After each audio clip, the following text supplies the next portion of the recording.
स्कंध तथा बाहुचालन। सावधानी, कंधे के दर्द अथवा कंधे में चोट लगने पर इस अभ्यास को नहीं करना चाहिए। पैरों को थोड़ी दूरी पर रखिए। सांस लीजिए। दोनों हाथों को बगल से सिर के ऊपर उठाइए। हथेलियों को बाहर की ओर और उंगलियों को आपस में मिलाकर रखिए। अंतिम स्थिति में कानों को स्पर्श किए बिना हाथों को समानांतर रखिए। सांस छोड़िए। हाथों को बगल से नीचे लाइए। ये एक चक्र है। इस प्रक्रिया को एक बार और दोहराइए। संशोधित संस्करण। एक कुर्सी पर आराम से बैठ जाइए। अपने सिर और मेरुदंड को सीधा रखिए। सांस छोड़िए। हाथों को कुर्सी की बगल से नीचे लाइए। सांस लीजिए। दोनों हाथों को बगल से सिर के ऊपर उठाइए। हथेलियों को बाहर की ओर रखिए।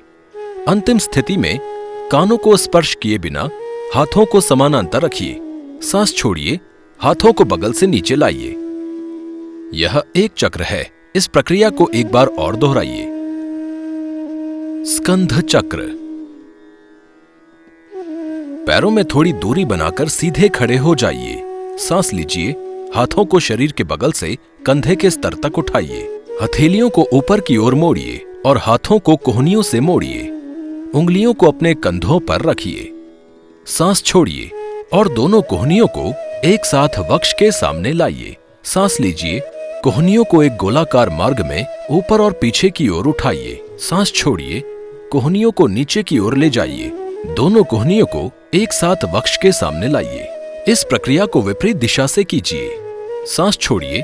कोहनियों को एक गोलाकार मार्ग में नीचे की ओर और पीछे की ओर घुमाइए।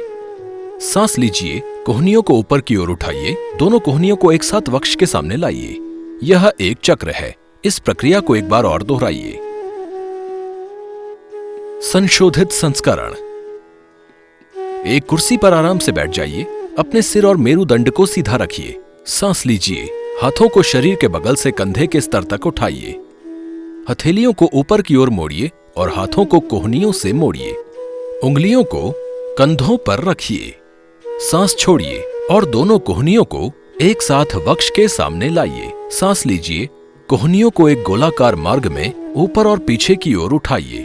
सांस छोड़िए। कोहनियों को नीचे की ओर ले जाइए। दोनों कोहनियों को एक साथ वक्ष के सामने लाइए। इस प्रक्रिया को विपरीत दिशा से कीजिए। सांस छोड़िए। कोहनियों को एक गोलाकार मार्ग में नीचे की ओर और पीछे की ओर घुमाइए। सांस लीजिए। कोहनियों को ऊपर की ओर उठाइए। दोनों कोहनियों को एक साथ वक्ष के सामने लाइए। यह एक दौर है। इस प्रक्रिया को एक बार और दोहराइए। अभ्यास का कार्य। कंधे की मांसपेशियों और स्नायु बंधन में कसावट और विश्राम प्रदान करता है।